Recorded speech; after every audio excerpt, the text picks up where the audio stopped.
Update कयूं पिया मांखे टंडू जाम खां जिते एचआरजेडी न्यूज़ जे रिपोर्टर मुराद अली मुताबिक वफ़ाक़ी हुकूमत जे सख़्त हिदायतुनि ते तालुके हैदराबाद जी ॿाराड़ी में गैर कानूनी पेट्रोल पंप्स गैर कानूनी तेल एजेंसीज़ खिलाफ़ असिस्टेंट कमिश्नर हैदराबाद ॿाराड़ी कंदील फातिमा मेमून पारां क्रैक डाउन जारी।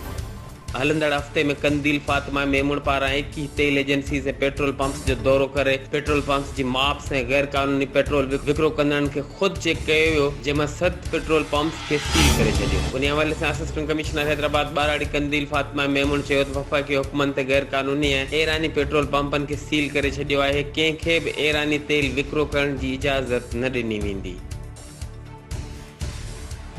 एचआरजेडी न्यूज़ ते इन वक़्त ताईं बस एतिरो ई। वधीक ख़बरनि ऐं अपडेट्स लाइ ॾिसंदा रहो एचआरजेडी न्यूज़।